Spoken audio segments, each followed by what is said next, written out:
Hello बच्चों, स्वागत है आप सभी का मेरे अपने YouTube चैनल स्टडी विद दीपक में।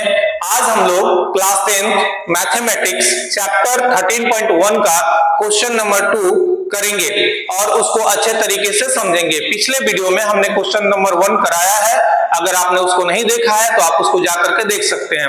तो चलिए आज हम क्वेश्चन नंबर 2 को शुरू करते हैं। जैसा कि आप देख रहे हैं कि हमने बोर्ड पे ऑलरेडी क्वेश्चंस और उसका आंसर लिख करके रखा है ताकि जो है आपका हम कम समय ले। देखिए कह रहा है, जो क्वेश्चन है उसको हम पहले समझेंगे। A vessel in the form of a hollow hemisphere, एक कोई वेसल है, वेसल मतलब बर्तन समझ लीजिए, एक तरीके का बर्तन। इन द फॉर्म ऑफ, फॉर्म मतलब क्या होता है, के रूप का। कोई बर्तन है जो एक हॉलो हेमिस्फीयर के रूप का है। हॉलो हेमिस्फीयर का मतलब होता है कि मान के चलिए ये कोई स्फीयर है, गोला है, कोई स्फीयर को हिंदी में गोला कहते हैं। जब इसको आधा आधा काट दीजिएगा तो ये क्या हो जाएगा, ये हाफ हो जाएगा। तो जब हाफ गोला बन जाता है तो उसको हेमिस्फीयर कहते हैं। और हॉलो का मतलब होता है खोखला।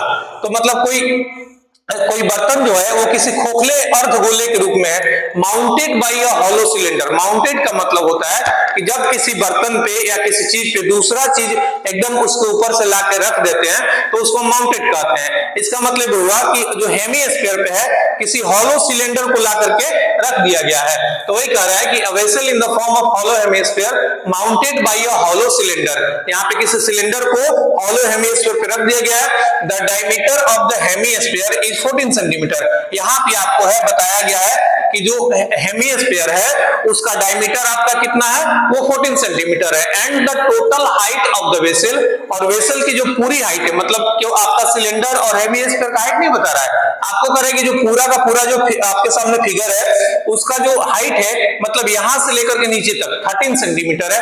Find the inner surface of area of the vessel, कह रहा है कि आप इस पूरे वेसल का इनर सरफेस एरिया निकालिए। सबसे पहले हम लोग समझेंगे। देखिए अगर मान के चलिए कि कोई रेडियस दिया हुआ है, सर्कल दिया हुआ, मान लीजिए सर्कल है और इस सर्कल का ये रेडियस है, ठीक है। तो रेडियस जो डायमीटर है, तो डायमीटर का जो आधा होता है ना, डायमीटर का आधा जो होता है वो क्या होता है, आपका रेडियस होने, रेडियस बराबर होता है d/2। अगर मान के चलिए इस सर्कल में यहां से यहां तक जो रेडियस की जो लेंथ होगी, वहां यहां से भी वहां तक तो मतलब उतना ही होगा ना। मान लीजिए 7 हुआ तो यहां से यहां तक भी 7 ही होगा। बिल्कुल हेमिस्फीयर के केस में ये भी आपका अप्लाई होता है। मान के चलिए कि अगर हेमिस्फीयर का डायमीटर अगर दिया है 14, यहां से लेकर के यहां तक ये दिया है 14, तो इसका रेडियस कितना होगा। तो अगर डायमीटर हेमिस्फीयर का दिया है तो इसका रेडियस कितना कितना होगा, क्योंकि जो हॉलो हेमिस्फीयर है उसका भी तो बेस एक सर्कुलर फॉर्म में है, सर्कल के फॉर्म में ही है ना। तो यहाँ पे हम क्या करेंगे, अगर डायमीटर हेमिस्फीयर का 14 दिया है और उसमें जब 2 से हम भाग लगा देंगे तो रेडियस कितना हो जाएगा, 7 हो जाएगा। यानी हेमिस्फीयर का यहाँ पे हमको क्या मिल गया, रेडियस मिल गया। रेडियस कितने मिला हमको, 7 मिल गया। अब समझिए, अगर मान के चलिए कि इस हेमिस्फीयर का रेडियस यहां से लेके यहां तक 7 हो रहा है, तो नीचे यहां से लेके यहां तक भी तो 7 ही होगा ना।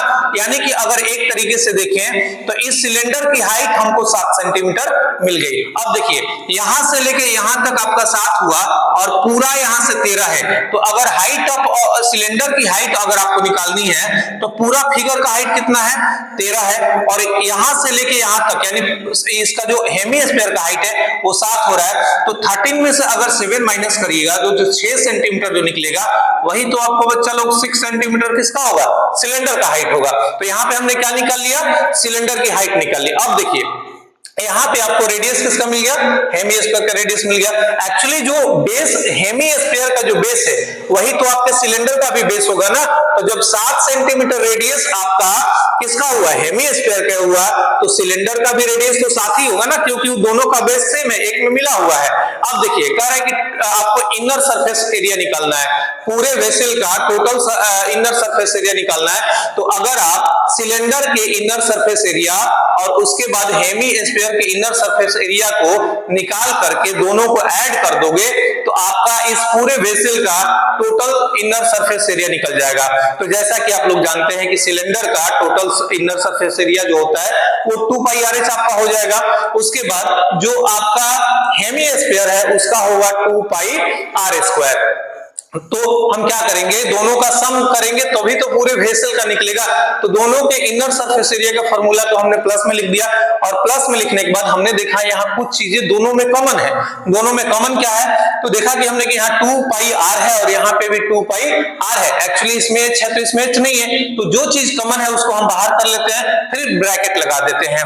तो जब हम ब्रैकेट लगाएंगे तो देखेंगे कि यहाँ 2 पाई 2 आर था, तो एक आर बाहर आ गया, तो कितना आर बचा, एक आर बचा। फिर यहाँ प्लस का प्लस लगा देंगे, और इसमें से जब 2 पाई आर निकल गया तो एच बच गया, यानी 2 pi r into r plus h. हमने ये कॉमन क्यों लिया, ताकि आपको कैलकुलेशन करने में आसानी हो, एक ही चीज को बार बार लिखना नहीं पड़े। अब देखिए यहाँ पे 2 जो है आपके क्वेश्चन से 2 आ गया।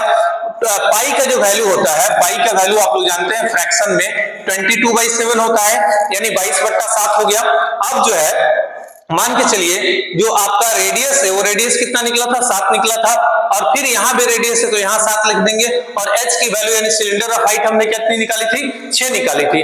तो 7 + 6 यानी कि 7 × 6 13, और ये 7 से ये वाला 7 जो है कैंसिल हो जाएगा, और कैंसिल होने के बाद यहाँ पे बच जाएगा 1।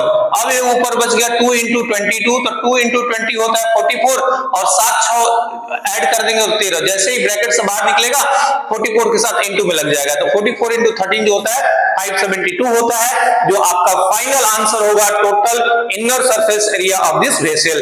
तो यहां से जो है हमने इसको अच्छे तरीके से समझा है। अब अगले वीडियो में हम लोग क्वेश्चन नंबर 3 को करेंगे। Thank you.